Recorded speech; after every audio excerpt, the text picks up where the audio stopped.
Fernando Nakagawa chegando no Expresso nesta sexta-feira para a gente falar mais sobre esse assunto e entender melhor. Naka, boa noite, bem-vindo. Naka, o governo tem dois planos diferentes para tentar conter essa alta dos combustíveis, que, claro, mexem com a vida de todo mundo. Explica para a gente, então, como é que isso pode funcionar. Boa noite, Roberta. Esses dois planos têm sido discutidos, mas aí se a gente tenta entendê-los, a gente percebe que, infelizmente, há dificuldades por esses dois caminhos. Então, vamos começar essa história para entender aqui.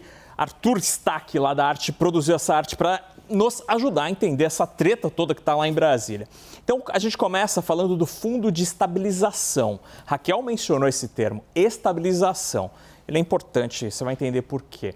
Como é que funcionaria isso? A gente tem três fases. A primeira é a acumulação. É o momento em que a sociedade, o governo ou quem tem carro, caminhão, contribui com dinheiro para esse fundo. Então, a ideia inicial, lá no governo Michel Temer, quando se discutiu isso, era pegar uma parte do preço da gasolina. Só que para fazer isso hoje não dá. Você teria de aumentar o preço do combustível ou, por exemplo, tirar uma parte do dinheiro que vai para os governadores ou para o governo federal, que ninguém quer.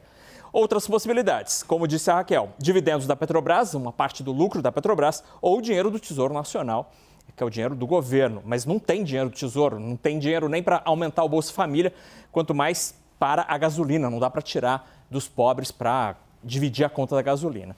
Enfim, independentemente da origem, Roberto, esse dinheiro constituiria o Fundo de Estabilização.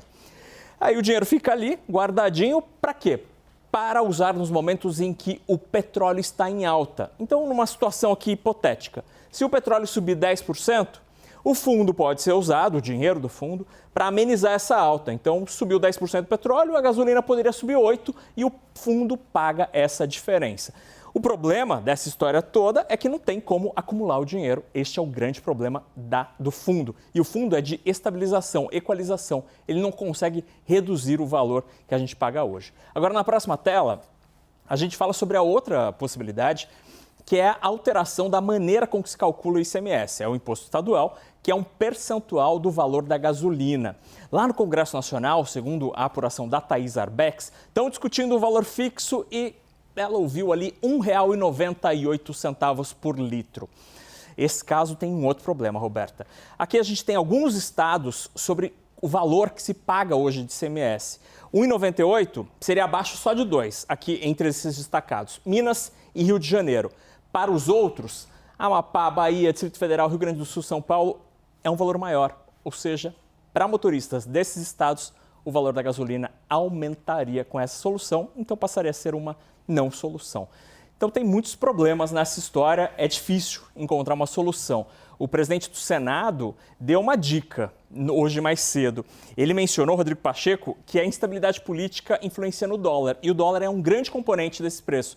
Os economistas dizem, Roberta, que o dólar poderia estar uns 15% mais barato, 4,60 mais ou menos. Se fosse assim, a média da gasolina não seria 6, seria mais ou menos R$ 5. Já um baita alívio no bolso.